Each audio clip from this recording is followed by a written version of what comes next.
Ficou um probleminha aqui na impressão da nossa chamada, que os nomes não foram até o final.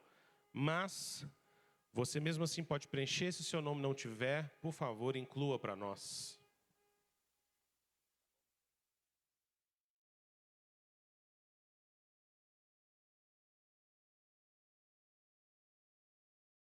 Lápis e borracha eu vou deixar aqui na frente, caso alguém precise.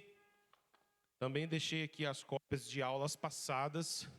Se você perdeu alguma e quer recuperar, só pegar ali, tá bom?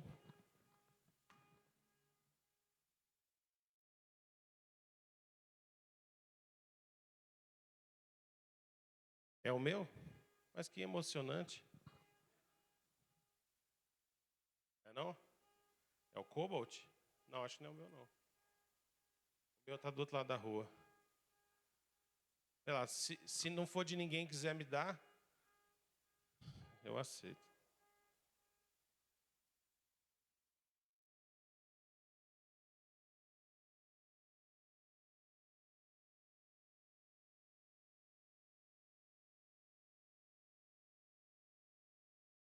Vamos orar, queridos? Então nós vamos começar?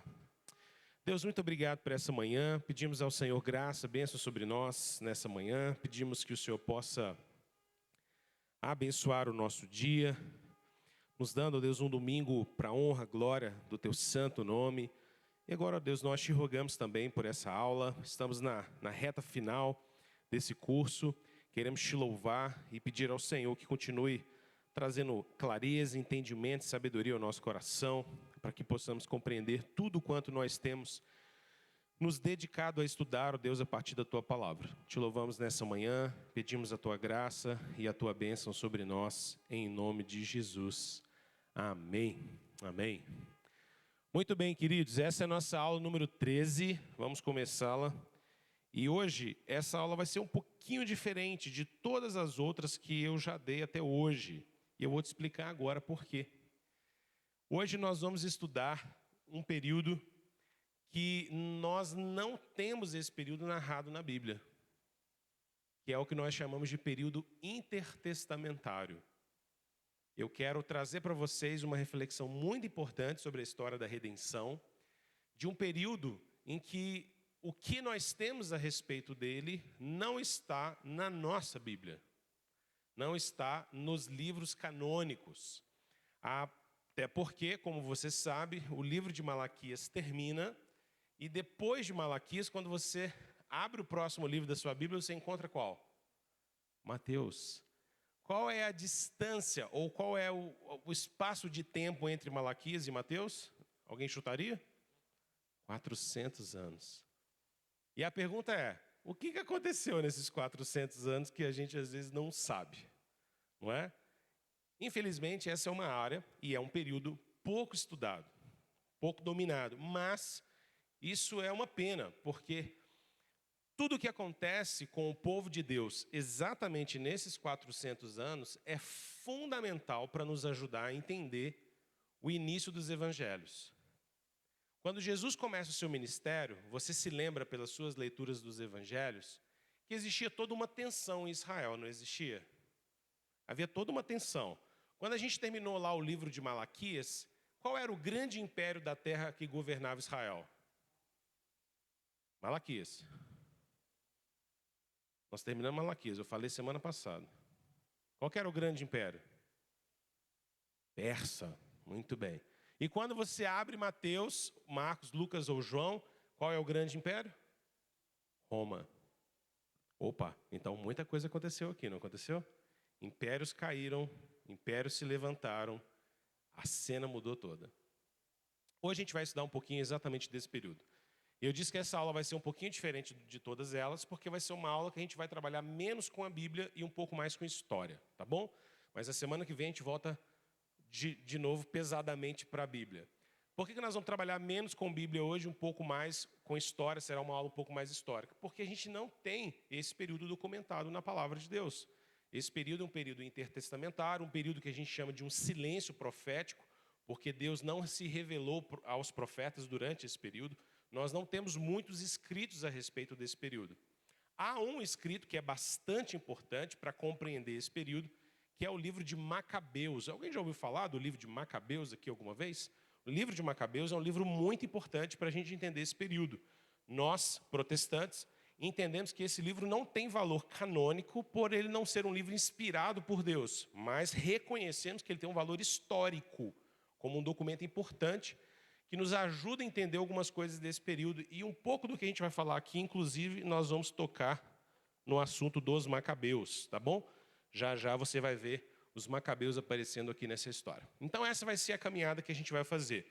Eu quero mostrar para vocês como que o que aconteceu nesse período de 400 anos, nesse período intertestamentário, foi importante para a gente entender todas as tensões, todas as expectativas que aparecem no Evangelho.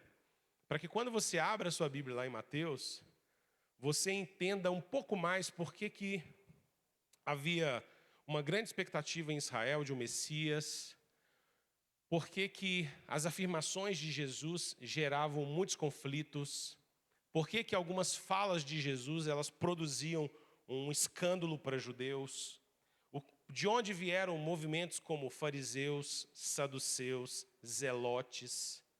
Tudo isso faz parte desse contexto do período intertestamentário que nos ajuda a entender essas tensões que estavam acontecendo ali, ok? Dito isso, então, cola comigo aí no nosso guia para a gente poder caminhar juntos agora durante essa aula. Vamos lá.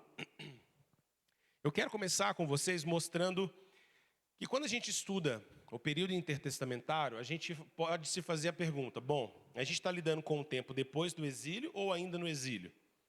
Por que isso é importante? Porque quando a história do Antigo Testamento acabou, quando a gente termina lá de ler Zacarias, Malaquias, os profetas do período pós-exílio, a história que está narrada para nós lá em Esdras e Neemias, quando a gente vê todo o povo voltando para a terra prometida, nós encontramos o povo de Israel vivendo numa razoável paz. Você lembra? O povo está reconstruindo os muros, terminou de construir os muros de novo, colocou o templo no lugar de novo, reconstruiu o templo, está vivendo uma certa paz. Você tem ali profetas como Zacarias, como Malaquias, como Ageu, que estão entregando a palavra de Deus, falando sobre um futuro redentor, sobre um futuro maravilhoso do povo do Senhor.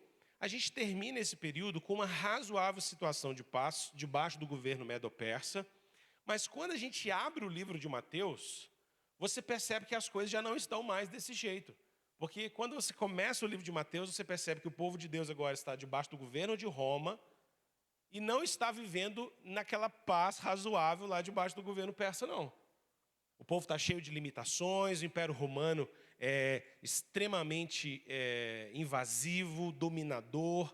Israel tem uma série de limitações, não tem a liberdade que eles esperavam.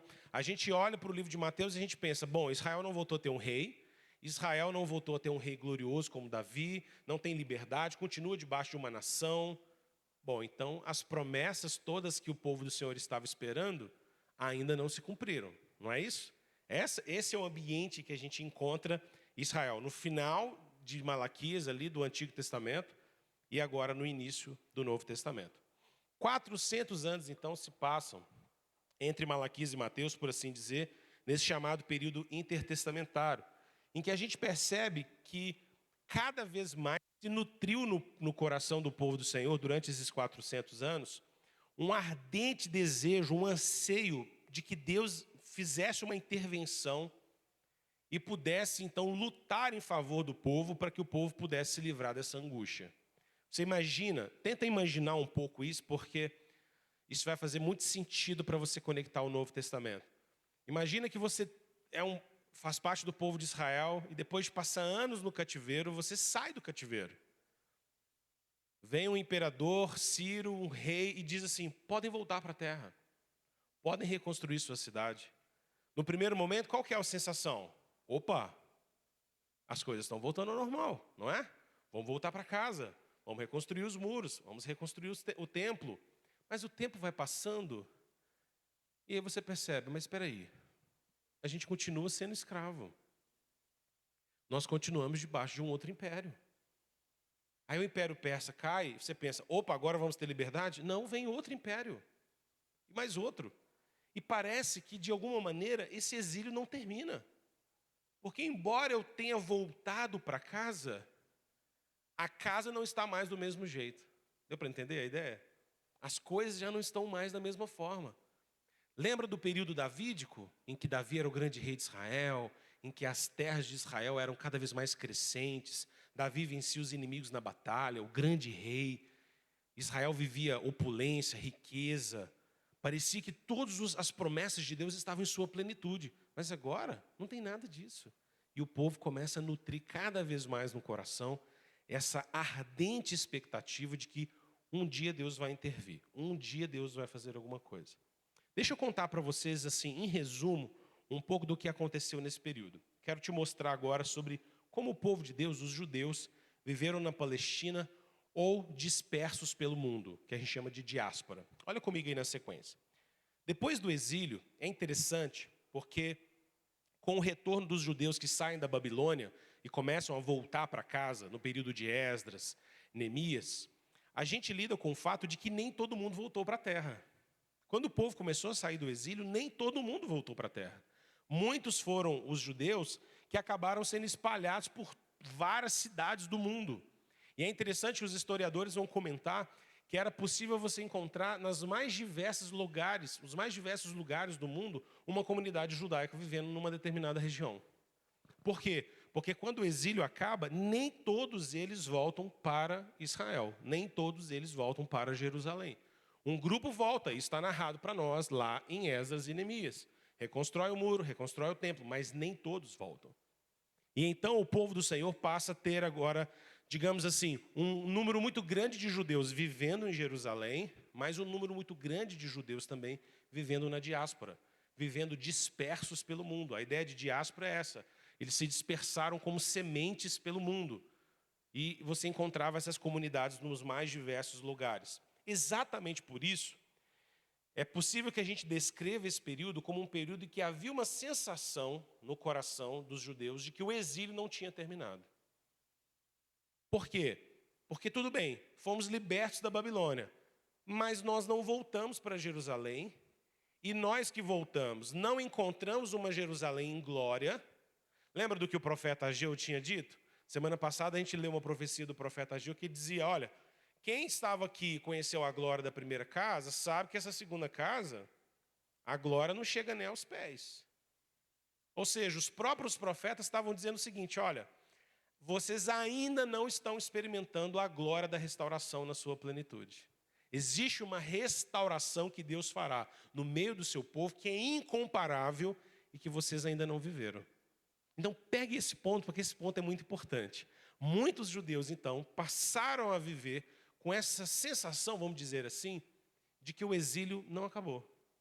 Saímos de uma terra estrangeira, não estamos mais lá na Babilônia, tudo bem, mas parece que não acabou. Nós não voltamos para casa 100%, por assim dizer. As coisas não voltaram 100%. Bom, é nesse período que acontece algo muito interessante que vai fazer parte da nossa narrativa do Novo Testamento. Você se lembra que no Antigo Testamento, o lugar de adoração, o lugar de culto, o lugar de estudo da palavra, era quase sempre vinculado aonde? Onde que era o lugar de culto de adoração no meio do povo do Senhor antes do exílio, antes da Síria, antes da Babilônia? Tabernáculo no deserto. Depois o tabernáculo vira o templo. O templo era o coração da vida de Israel, tá? Ficava em Jerusalém, era o coração do culto, da vida religiosa de Israel. Não interessava onde você morasse na Palestina, onde você morava em Israel. Uma vez por ano, no mínimo, você tinha que pegar a sua família e ir lá no templo. Você tinha que sair para ir para festas. Você tinha que ir se mover para Jerusalém. Jerusalém era esse coração do povo do Senhor. Era o coração de Israel. Mas agora o povo está disperso. Agora o povo está na diáspora. Agora até o templo já não é mais, digamos assim, um espaço de tamanha liberdade. Porque em alguns momentos a gente vai perceber, o povo do Senhor debaixo do governo de outras nações não tinha liberdade plena de adorar ao Senhor como eles gostariam, seguindo a lei, no próprio templo. Nesse período, surge algo muito importante na tradição do povo de Deus, que é a tradição das sinagogas. As sinagogas, basicamente, elas funcionavam como locais de encontro para adoração, para oração e para leitura da Torá. Para você ler o Pentateuco, os 5 primeiros livros da Bíblia. Gênesis, Êxodo, Números, Levítico e Deuteronômio. Isso era a Torá, era a lei de Deus. Esses são os livros importantes que, digamos assim, em resumo, toda a doutrina do Antigo Testamento está ali. Então era muito comum, e passou-se a se tornar muito comum, que judeus se reunissem no sábado como uma forma de manter sua tradição judaica.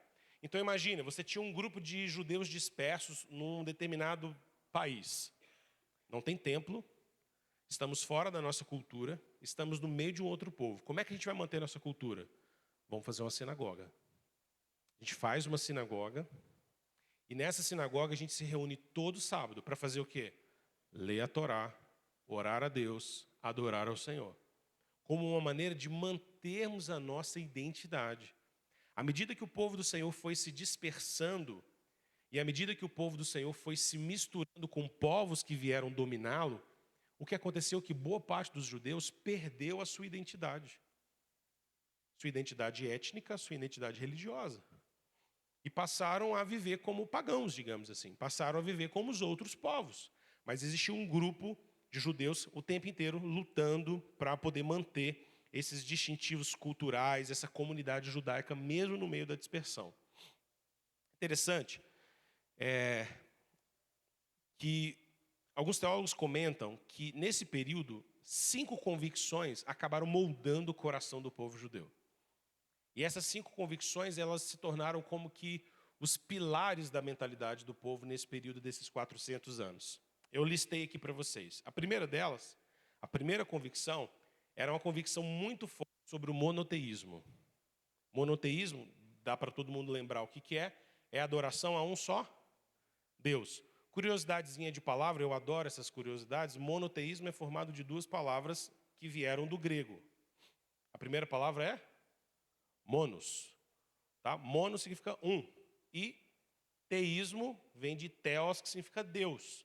Então, monoteísmo significa um Deus. Tá? Isso para diferenciar, por exemplo, de politeísmo. Em grego, poli significa muitos. Então, muitos deuses, politeísmo, monoteísmo, um Deus só. Ficou muito forte no coração do povo de Deus, então, essa convicção de um monoteísmo, de adorar um só Deus. Você consegue entender por quê? Uma vez que Israel estava disperso, ou sempre vivendo debaixo do jugo de uma outra nação, essas nações eram frequentemente politeístas. Adoravam a vários deuses.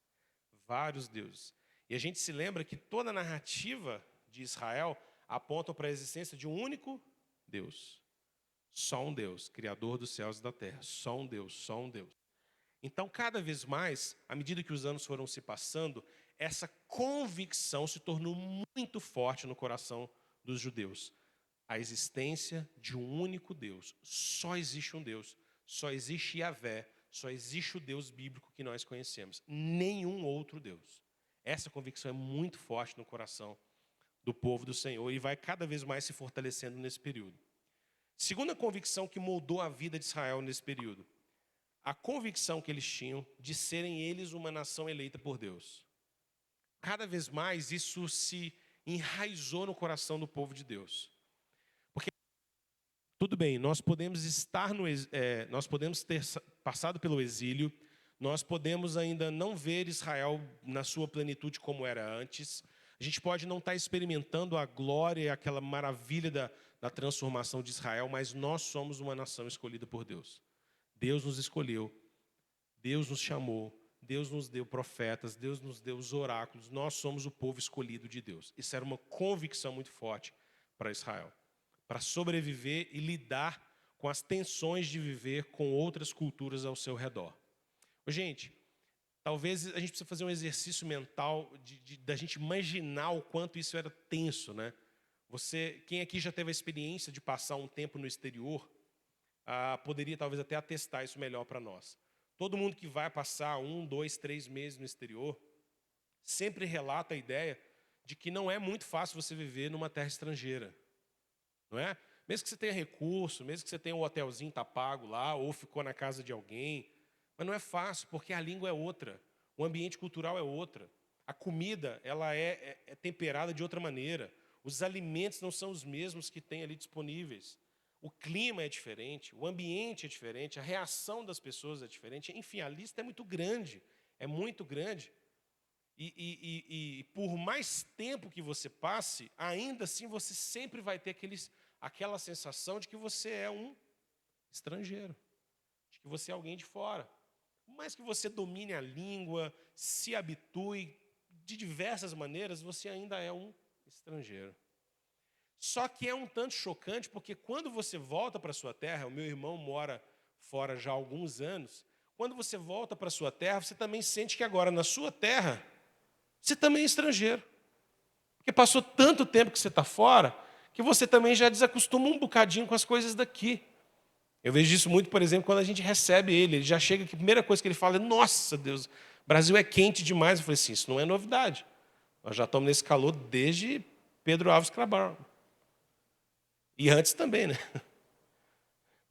Mas é engraçado, porque ele vive num país muito gelado, na Estônia. Quando ele pisa aqui, ele fala: nossa, meu Deus, isso é muito quente, fica suado o dia todo, não consegue vestir uma roupa. Eu falei: pois é, bem-vindo à vida tropical, é essa aí, meu filho. É assim que acontece.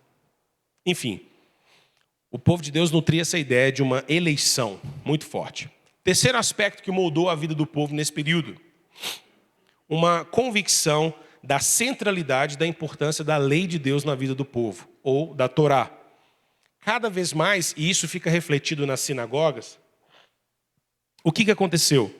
O povo disperso se voltou para a Bíblia, se voltou para a Torá, como uma forma de dizer o seguinte: olha, nós temos que tentar de todas as maneiras não perder a nossa identidade cultural. E para a gente não perder a nossa identidade cultural, o que nós vamos fazer? Ler a Torá todo dia, ler a Bíblia toda semana, sábado após sábado, gravar isso aqui no coração, para que a gente não perca isso de nenhuma maneira. Só uma notinha para você já ir conectando isso. Percebe como é que esses pontos aqui vão aparecer quando você está lendo o Novo Testamento? Dá para perceber? Quando você está lendo o Novo Testamento, o que fariseus e saduceus normalmente sempre reagiam em determinadas circunstâncias? Quando para eles alguém estava quebrando a lei de Deus. Não era? Porque você tem que manter isso a rigor. Não, peraí, não pode. Isso não pode, não. Por quê? A gente começa a entender isso nesse período de 400 anos. Um apego muito grande. Tá? Muito forte, muito forte. Quarto lugar, uma visão também da centralidade, da importância da Terra Santa de Israel e do templo como lugar da habitação de Deus. Aquele lugar é precioso. Não existe nada mais precioso do que a terra de Israel, do que Jerusalém, do que o templo. Cada vez mais isso vai ficando forte no coração do povo. Eu estou disperso. Eu sou judeu, mas nem vivo mais em Jerusalém. Estou vivendo na Síria, estou vivendo no Egito. Tá, mas eu sei que lá em Jerusalém é o lugar onde Deus se encontrou com o seu povo.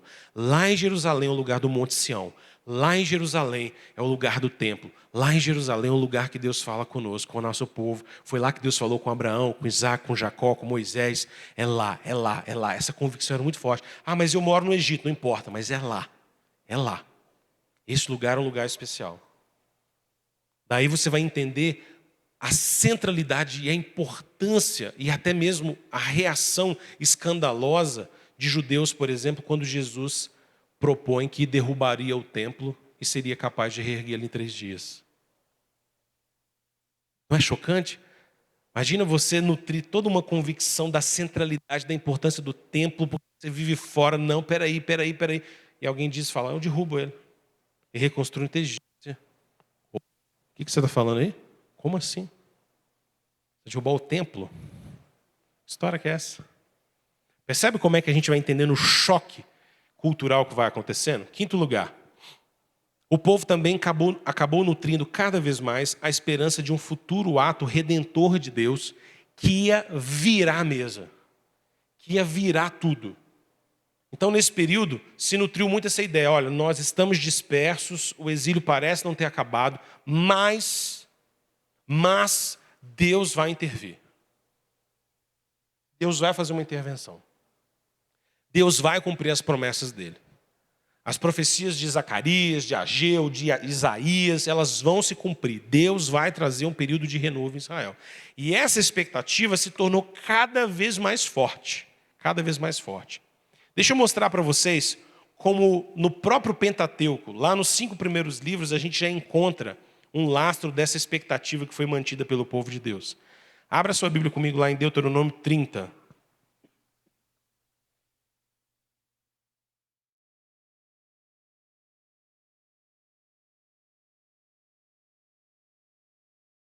Alguém consegue ler para nós aí do 5 a 9? Deuteronômio 30, 5 a 9. Bem forte. Pode ler o 4 também, de 4 a 9. Vai ficar mais completinho.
Olha só que interessante. Imagina você está vivendo na dispersão, no pós-exílio, voltou para a terra, reconstruiu os muros, reconstruiu o templo, mas as coisas não voltaram em toda a sua plenitude. Mas sábado após sábado você vai estudando a Bíblia. Sábado após sábado você vai se deparando com textos como esse. E aí você vai olhando para textos como esse que estão dizendo exatamente isso. Olha, quando vocês desobedecerem e vocês acabarem sendo dispersos por todas as nações, um dia Deus vai reunir e vai trazer todos vocês de volta. Um dia Deus fará com que vocês sejam mais prósperos que os seus antepassados. Você pensa, opa, são promessas de prosperidade, de retorno, de voltar para a terra. Agora, olha só que interessante. Olha o que os versículos 7 e 8 vão dizendo. Preste atenção no versículo 8 em especial. Vocês obedecerão de novo ao Senhor e seguirão todos os seus mandamentos que lhes dou hoje. Olha como é que se foi processando na mente do povo de Deus nesse período aquela ideia é o seguinte. Espera aí, a gente está vivendo o cativeiro, a gente viveu o cativeiro. Saiu do exílio, mas o exílio não acabou por causa da nossa desobediência. E Deus diz para nós que um dia retornar tudo de novo e nos faria obedientes. Você já consegue entender então que na cabeça de alguns começa a se processar o seguinte.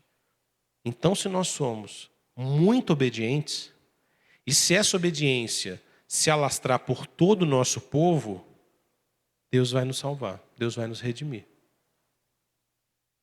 Percebe como é que essa mentalidade começa a gerar?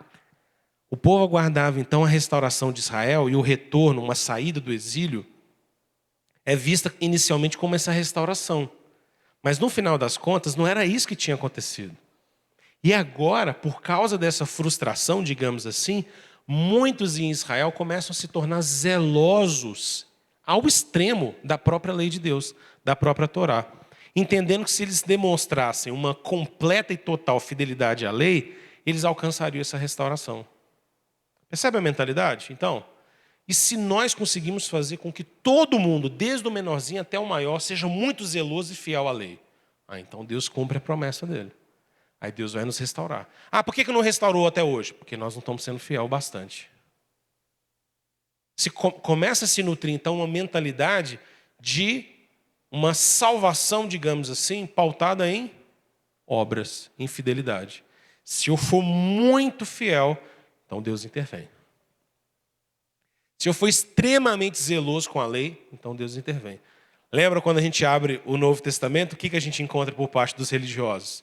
Não é mais ou menos essa mentalidade? Não é um exagero radical com relação à lei? A palavra de Deus, por exemplo, dizia que você tinha que guardar o dia de sábado. Mas o que muitos religiosos daquele tempo faziam com o sábado? Acrescentava leis que não fazem parte da Escritura sobre como você deveria se portar no sábado. Lembra, Jesus cura um homem paralítico, Jesus vira para esse homem e fala o quê? Pega a sua maca, pega o esteio que você põe no chão, porque ele ficava ali mendigando, e vai embora. Ele pega e vai. Quando ele está andando com o esteiozinho dele ali debaixo do braço, passa um religioso e fala o que com ele? Opa! Você está descumprindo o sábado. Um simples pegar um objeto e colocar debaixo do braço já era entendido como você está quebrando o dia do Senhor. Você está rompendo com a lei de Deus. O Senhor Jesus fazer curas no sábado foi interpretado por esses religiosos como uma forma de quebrar o dia do Senhor. Lembra quando Jesus mesmo rebate e falou assim, peraí, você tendo uma ovelha, a ovelha cai no buraco no sábado, você não pega? Você deixa ela morrer porque é sábado? Peraí, essa mentalidade sua de sábado está meio esquisita, não está não? O sábado foi feito por causa de vocês, não vocês por causa do sábado. O sábado é o dia do descanso, ele foi criado por causa de vocês, não você vive por conta do sábado, por assim dizer. Percebe que esse apego profundo, zeloso, exagerado à lei de Deus, começa a fazer parte da mentalidade do povo nesse período. Bom, agora eu quero então te falar um pouquinho sobre alguns aspectos históricos desse período, tá? Eu fiz um mega resumo de 400 anos em 6 pontos.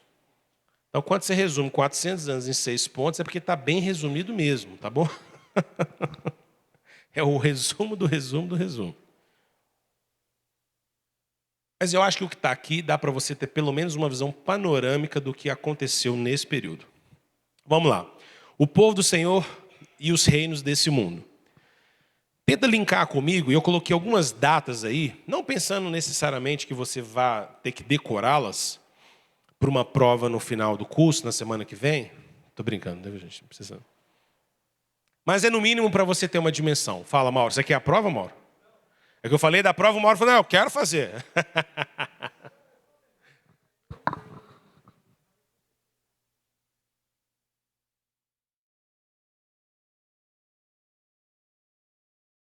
Não entendi, como é que é?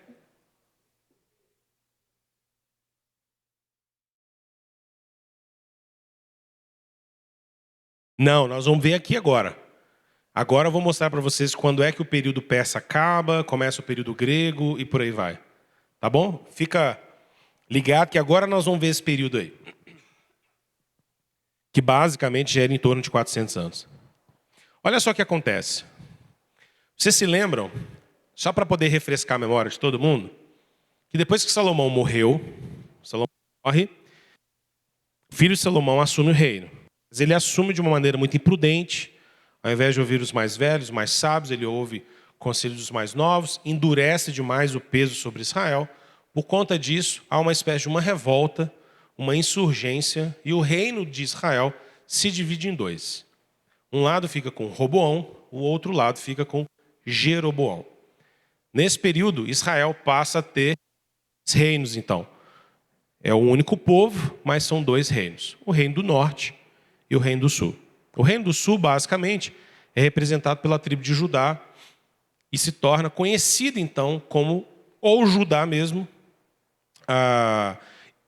E o reino do norte fica conhecido como Israel. Reino do norte, Israel. Reino do sul, Judá. Tá? Bom, muitos anos se passam. Se você lembra, quem assistiu às outras aulas vai se lembrar que a gente trabalhou um pouco sobre isso. Muitos anos se passam, vários reis do norte, vários reis do sul. E a gente sabe que desde o início, desde lá do primeiro momento, os reinos do norte já se rendem à idolatria e à perversão. Ali se estabelece um outro lugar de adoração, outros sacerdotes, passam a adorar a bezerros, e o reino do norte, muito radicalmente, se rende à idolatria. No sul, as coisas são um pouco melhor, mas não 100% melhor, porque a gente sabe que os reinos do sul também muitos deles fizeram aquilo que era desagradável ao Senhor, e mesmo com algumas reformas religiosas ali, não solucionou o problema. Uma grande nação cresce e expande seu domínio pela terra e acaba subjugando o reino do norte. É a nação Assíria. Tá? A Assíria domina o norte.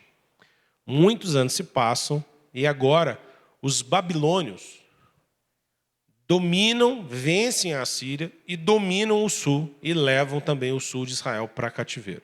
Ok?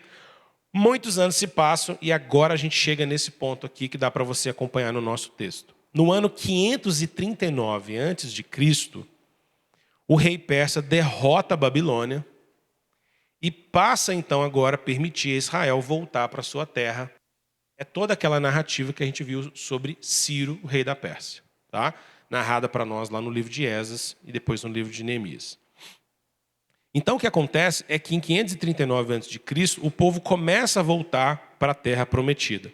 Muitos anos se passam, o povo volta para a terra, as coisas começam a voltar ao normal. Deus levanta ali profetas como Ageu, Zacarias e Malaquias. Mas num determinado momento, especificamente depois da profecia de Malaquias, Deus cessa a sua comunicação. Deus não se revela mais aos profetas. Deus não levanta mais instrumentos proféticos depois de Malaquias. E esse silêncio dura basicamente um período de 400 anos. Parte dele ainda dominado pelos persas, parte dele não mais dominado pelos persas. Tá bom? Só um lembretezinho aí, é meio óbvio isso, mas só para você se lembrar que os anos antes de Cristo, a gente vai vendo eles agora decrescendo, até, digamos assim, chegar no ponto zero, que é o marco ali do cristianismo, tá bom? Depois a gente começa a vê-los crescer progressivamente. Então, nós estamos no ano 539. Os anos vão se passando e em 331 a.C., Alexandre o Grande, o grego, o macedônio, começa a dominar inúmeras regiões da terra. Para quem já leu um pouquinho ou já assistiu o filme também do Alexandre o Grande, sabe dessa história. Alexandre começa a dominar vários territórios e plantar ali, estabelecer ali as suas cidades, as suas Alexandrias, como ele chamava. E ele vai expandindo esse território de uma maneira muito ampla, e exatamente nesse período que os macedônios, os gregos, também dominam o povo de Israel. O povo de Israel passa a ser dominado pelos gregos. Isso acontece basicamente no ano 331 a.C. É interessante você notar que daí você vai entender por que a Bíblia, em especial o Novo Testamento, está em grego. A Bíblia está em grego porque o Império Grego dominou essa região toda a partir de 331, e a influência da cultura grega foi tão forte, mas tão forte, que ela demorou muitos séculos para poder ser retirada. Mesmo quando os romanos vieram, ainda assim, o grego se tornou essa língua franca, tá? Essa língua muito forte e presente que as pessoas normalmente aprendiam. Então, era como se, bem grosso modo, é como se fosse um inglês da época, digamos assim, uma língua que se estabelece com o peso de se tornar uma língua franca, que as pessoas falavam, mesmo que não fosse sua língua materna, mesmo que não fosse sua língua natal, digamos assim. Tá? Muito bem. Alexandre o Grande viveu pouquíssimo tempo. Ele morreu prematuramente, com 33 anos. É lógico que a expectativa de vida naquela época não era tão grande, mas ainda assim foi prematura a morte dele. Ele morreu com 33 anos. E Alexandre não deixou herdeiros. A partir do ano, então, 323, o império de Alexandre o Grande passou a ser dividido. E é intrigante o que acontece aqui nesse período. O império de Alexandre passou a ser disputado por duas dinastias muito fortes e muito dominadoras. Uma relacionada a Ptolomeu e outra relacionada a Seleuco. E essas eram conhecidos como os Ptolomeus, típicos do Egito, ou da região do Egito, e os Seleucidas da Síria. Esses dois generais, essas duas dinastias vinculadas a esses generais de Alexandre, disputaram o domínio de Israel durante esse período. E é interessante porque o povo do Senhor acabou sendo dominado pela dinastia ptolomaica durante um período e depois pelos Seleucidas. Está aí para vocês terem uma noção dessa época. Ó. De mais ou menos 311 até 198 a.C., a dinastia ptolomaica dominou Israel. E depois ela foi sucedida pelos Seleucidas, que começaram a dominar de 198 até 164 a.C. O que chama a atenção para nós desse período? Eu quero chamar a atenção para vocês especificamente para o período dos Seleucidas, porque aqui vai acontecer algo que é muito importante e que marcou a história do povo de Deus. O que aconteceu nesse período gira em torno especificamente de um rei Seleucida chamado Antíoco IV. Nesse período, os judeus foram perseguidos, eles foram helenizados. O que significa ser helenizados?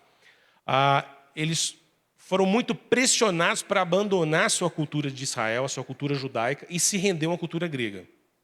Se render à adoração aos deuses gregos, à cultura grega, ao jeito de viver grego. Então, eles foram perseguidos, foram helenizados, foram proibidos de adorar a Deus, de ler a Torá. E então aconteceu algo que ficou marcado na história do povo de Deus, no ano de 167 a.C., que foi o fato de que Antíoco, esse rei Seleucida, ergueu um altar a Zeus dentro do templo de Israel e ofereceu em um altar um porco como sacrifício. Daqui você entende o quão chocante foi isso para o povo de Israel. Primeiro, por erguer um altar a Zeus no lugar de adoração a Israel. Lembra do que eu falei?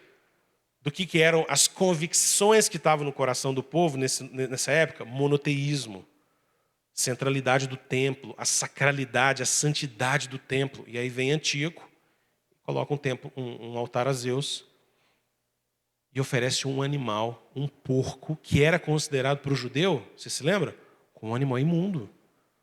Porque havia orientações na própria palavra de Deus, a gente vê isso lá em Levítico, de que Israel não comesse de todos os animais da terra, dentre eles, o porquinho estava incluído. Mais tarde, o Senhor liberou o porquinho para nós, que é a história de Pedro na casa de Cornélio, que Pedro vê um monte de bicho lá que era orientado no Antigo Testamento não comer, e agora Deus diz para Pedro, mata e come. E aí o porquinho está liberado para nós hoje, graças ao Senhor. Uma enorme bênção. Mas nessa época, isso era considerado um absurdo. Isso era considerado uma maneira de você ultrajar, de você humilhar, de você escandalizar o povo judeu. Era uma maneira de você atacar a sacralidade daquele lugar. E foi exatamente isso que o Antíoco fez.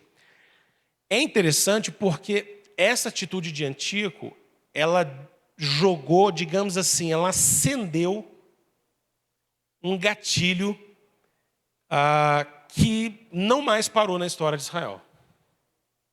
Porque a partir desse momento, e agora a gente vai chegar na tal da história dos Macabeus que eu disse, a partir desse momento, o povo de Israel, que já vinha com esse espírito de manter a identidade cultural, de rejeitar os dominadores, e se torna muito forte. Em resposta a isso, o que acontece poucos anos mais tarde é uma revolta que ficou conhecida na história como Revolta dos Macabeus.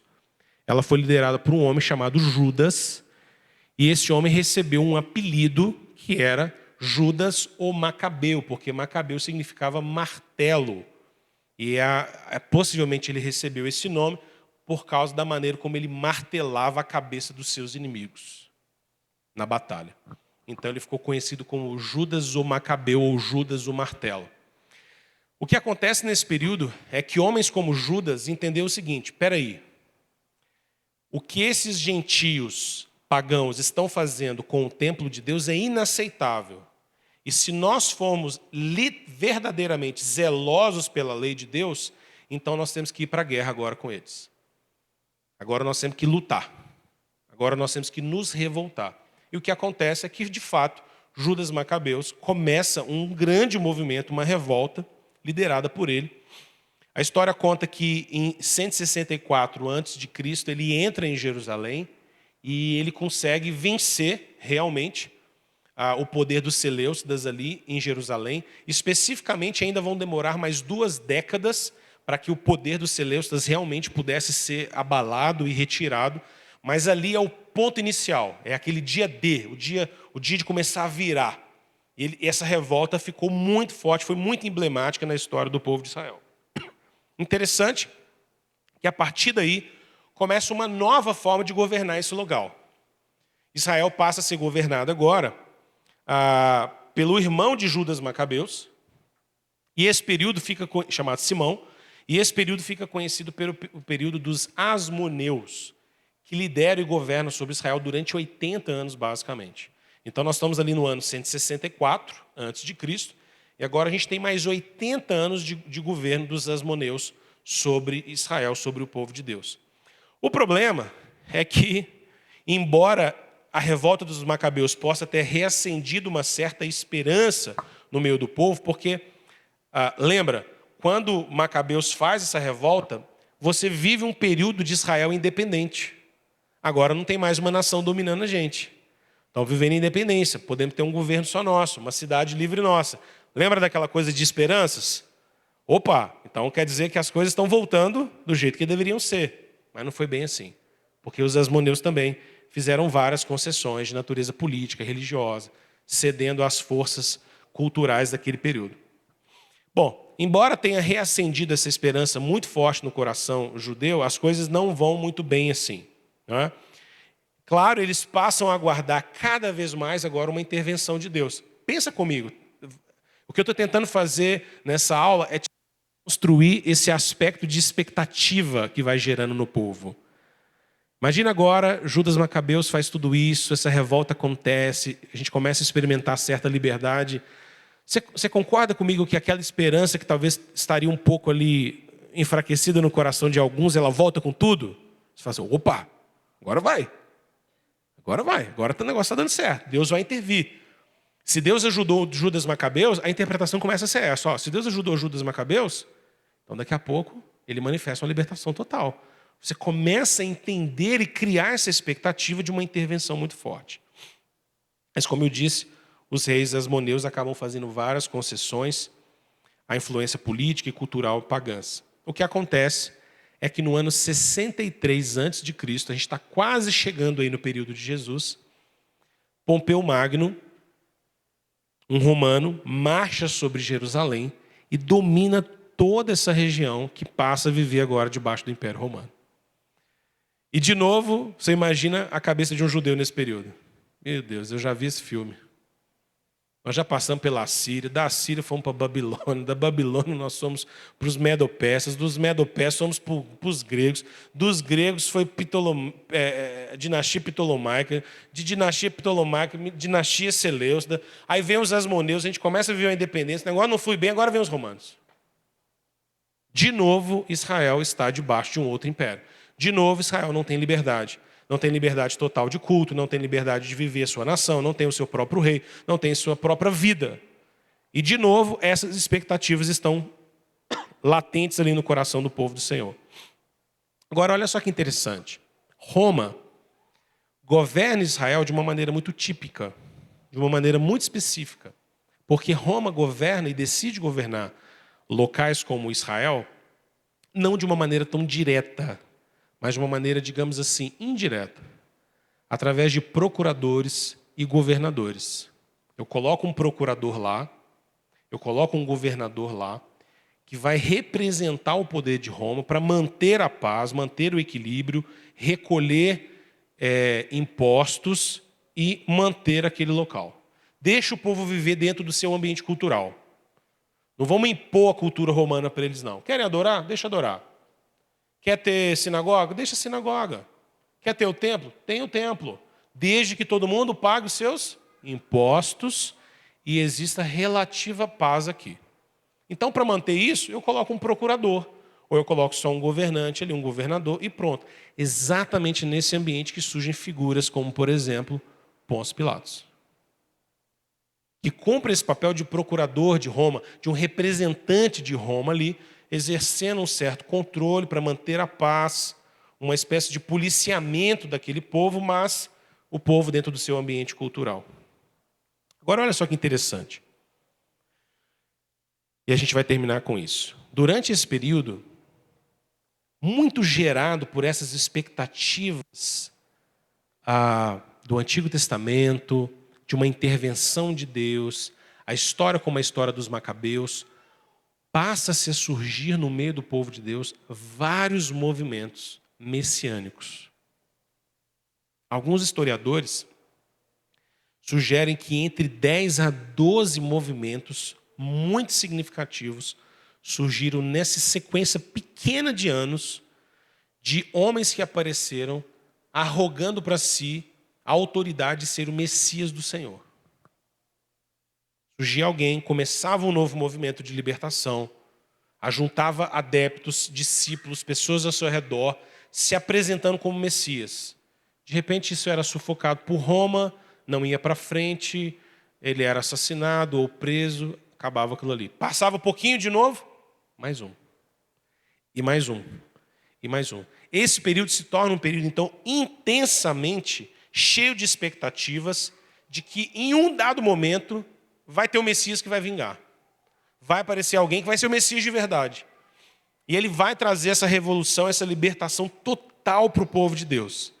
Então, quando a gente termina ali esse período pré-Novo Testamento, pouquinho antes do Novo Testamento, essas décadas que antecedem a vinda do Senhor Jesus, em especial a vinda de João Batista, antes ainda de Jesus, havia um forte senso messiânico. Deus vai intervir na história de novo. Deus vai mandar o seu Messias. E quando ele vier, ele vai revolucionar tudo. Ele vai acabar com o poder de Roma. Ele vai virar essa mesa. Ele vai trazer libertação a Israel. Nós vamos ser uma nação de novo. Nós vamos ter um rei de novo. Nós vamos ter liberdade de novo. Mas aqui eu quero te mostrar um detalhe para a gente acabar então. Oi.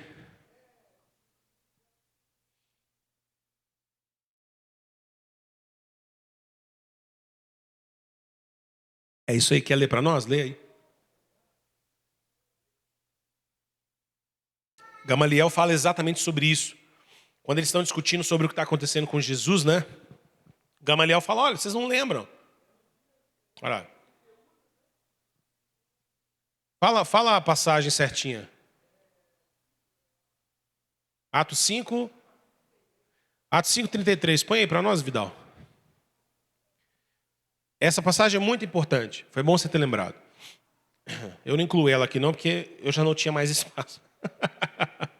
Olha lá. Vai passando para mim, Vidal, que eu vou ler na tela. Eles, porém, ouvindo, se enfureceram e queriam matá-los. Pode seguir. Mas, levantando-se no sinédrio um fariseu chamado Gamaliel, mestre da lei, acatado por todo o povo, mandou retirar os homens por um pouco. E lhes disse, israelitas, atentai bem no que ides fazer a estes homens. Porque antes desses dias se levantou Teudas, insinuando ser ele alguma coisa, ao qual se agregaram cerca de 400 homens. Mas ele foi morto, e todos quanto lhes prestavam obediência se dispersaram e deram em nada. Depois desse, levantou Judas, o Galileu, nos dias do recenseamento, e levantou muitos consigo. Também este pereceu, e todos quantos lhe obedeciam foram dispersos. Agora vos digo, dai de mão a estes homens, deixai-os, porque se este conselho ou esta obra vem de homens, perecerá. Mas se é de Deus, não podereis destruí-los, para que não sejais, porventura, achados lutando contra Deus. E concordaram com ele. Esse é um ótimo exemplo da própria Escritura, que mostra esse período que eu estou dizendo. Gamaliel cita pelo menos dois, Judas e Teudas. Olha para vocês verem, como eu estava dizendo, foram movimentos que arregimentaram muitas pessoas. O próprio Gamaliel comenta que no caso de Teudas, ele conseguiu arregimentar 400 pessoas ao redor dele. Gente, 400 pessoas naquele período, em Israel, tão pequeno naquele lugar, não é pouca gente não. 400 pessoas que estão ali com você, crendo que você é o Messias. Aqui no Brasil, o Henrique Cristo tem o quê? No máximo uns 10 ou 15 pessoas que acreditam nele, né? É muito ruim, né? Meu Deus do céu. Eita, essas aguinhas estão caindo aqui. O Henrique Cristo é a nossa versão tabajara. É muito ruim mesmo. Bom, enfim, o que acontece é que nesse período, então, surgem esses movimentos messiânicos muito fortes. E entenda comigo, a cada vez que surge um movimento como esse, é uma nova convulsão social, não é? Mais uma pessoa surge, as pessoas começam, imagina todo mundo dizendo entre si, será que é agora? Será que é ele? Será que é o Messias? E aí, você acredita ou não? Você vai ou não? Ele vai estar lá na praça hoje, você vai? Ele vai fazer isso aqui, você vai? Ele está chamando o povo para... Você vai? Você vai se envolver? Toda essa expectativa. Gente, isso é interessante demais para a gente poder compreender como todo esse ambiente vai ser impactante para a vinda do Senhor Jesus. Percebe que quando Jesus começa seu ministério, então, o ministério de Jesus ele não surge num ambiente em que as pessoas não estão acostumadas com a ideia de um Messias, não, gente. Pelo contrário, elas estão muito acostumadas e decepcionadas, frustradas. Será esse agora? Será esse é o tempo? Pode vir coisa boa que ele leva? Será mesmo? Ah, não sei não. Não sei não. Só que ainda mais intrigante é o fato de que quando Jesus vem estabelecer o seu reino e quando Jesus começa o seu ministério messiânico, Jesus não vem em nenhuma medida semelhante à expectativa que havia no coração de alguns. Muita gente esperando esse Messias de guerra, esse Messias de batalha, esse Messias que ajunta um exército ao redor dele. E como é que Jesus vem? Como um homem simples, como filho de um carpinteiro, nascido em berço humilde, confrontando os homens sobre o seu coração, demonstrando que os maiores inimigos do povo de Deus não eram Roma, mas era o pecado do seu coração. Percebe como é que é chocante esse ambiente do que Jesus está fazendo? A gente pode terminar dizendo, então, que o que acontece é que essa expectativa de um Messias que iria libertar e trazer o reino, ela estava fundamentada na Escritura. Se a gente lê Isaías 49:6, Salmo 2:9, mas o que acontece é que muitos que estavam buscando referências no Antigo Testamento para poder entender que Messias que é esse, se esqueciam de textos, por exemplo, como Isaías 53. Ou seja, eu lia textos que me falam sobre o Messias poderoso, mas me esqueço de textos que me falam sobre o Messias, que é também um homem de dores. O Messias que vai se entregar, o servo do Senhor que vai dar a sua própria vida. O servo do Senhor que vai morrer numa cruz. É por isso que quando Jesus começa o seu ministério, a gente vai ver isso na semana que vem, quando o ministério de Jesus começa, parece que há um choque de expectativas. A gente percebe que os próprios discípulos ao redor de Jesus têm um pouco essa mentalidade, não tem? Não tem essa ideia de, e aí, Senhor? Como é que vai ser esse negócio? Né? Que horas? Quando é que vai manifestar? Né? Tem uns lá que envolve até a mãe para poder pedir um lugarzinho no reino, né? Queria sentar à direita, se eu puder sentar à esquerda, um trono para mim, um para você. Qual a ideia que está sendo nutrida no coração deles? Que horas que Jesus vai virar a mesa? Quando Jesus fala que vai para a cruz, qual que é a reação de um apóstolo como Pedro? Não, você está doido? Não, de jeito nenhum. Quando Roma vem buscar Jesus no Getsemane, qual que é a reação de Pedro de novo? Puxa a espada. Não pode, não vou deixar. Zelo, não é? Não, eu morro por isso, mas não deixo. E Jesus está dizendo, tem que ser assim. Tem que ser assim. Porque qual que era... Você já parou para pensar? Qual que é o mais poderoso recurso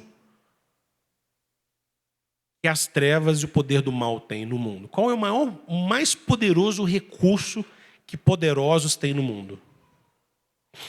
Qual que você acha que é? É dinheiro? Eu acho que não. É influência? Eu acho que não. Qual que é o maior poder que Roma tinha?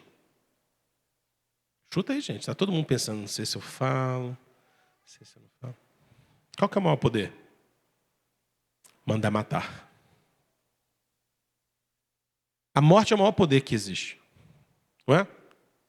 Você pode ter uma pessoa milionária, bilionária. Chega uma outra pessoa, tira a vida dela. O que valeu? Você pode ter todo o dinheiro do mundo. Você pode ter toda a influência do mundo. O poder da morte é a grande espada.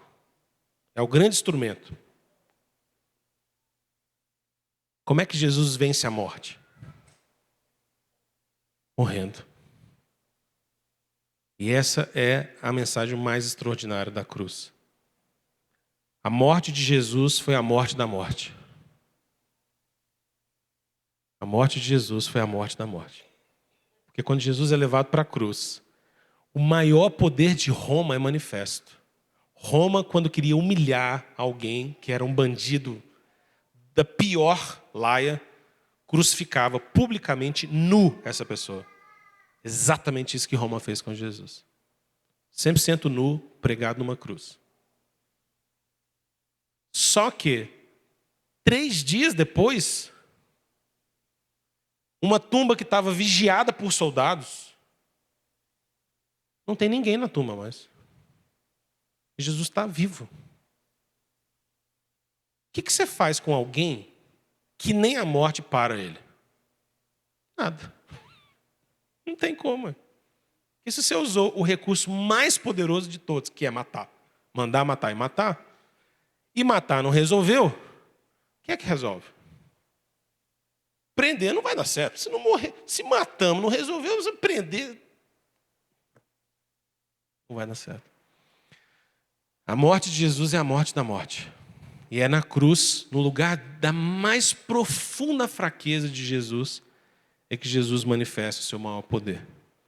Por isso que muito mais tarde o apóstolo Paulo vai nos ensinar que quando nós somos fracos, é que nós somos fortes. Porque o poder de Deus se aperfeiçoa na nossa fraqueza. Semana que vem a gente vai então caminhar para o final desse curso, mostrando como todas essas coisas começam a se conectar quando a gente chega no Novo Testamento. Amém? Vamos orar? Semana que vem vai ser um domingo especial. Vamos falar sobre família aqui, vai ser uma bênção. Minha família, meu ministério, obrigado por me lembrar, Júnior. Vai ser uma grande bênção. No dia 27, a gente trata isso então. Então temos mais uma semaninha aí de espaço. Vamos orar? Deus, muito obrigado, Pai, por essa manhã. Te louvamos, bendizemos ao Senhor. E pedimos ao Pai que cada vez mais tenhamos compreensão da Tua palavra de uma maneira profunda, de uma maneira, ó Deus, clara, que a gente consiga ler a Bíblia e entender a história, entender a palavra do Senhor e receber dela alimento para o nosso coração. Nós te louvamos nessa manhã, pedimos a Tua bênção sobre nossa vida, nossas famílias, nosso almoço, nossa tarde, que a graça do Senhor esteja sobre nós. Essa é a nossa oração. Amém. Amém. Deus te abençoe, meu querido. Uma ótima tarde para você. Mas à noite nos encontramos de novo para louvar ao Senhor.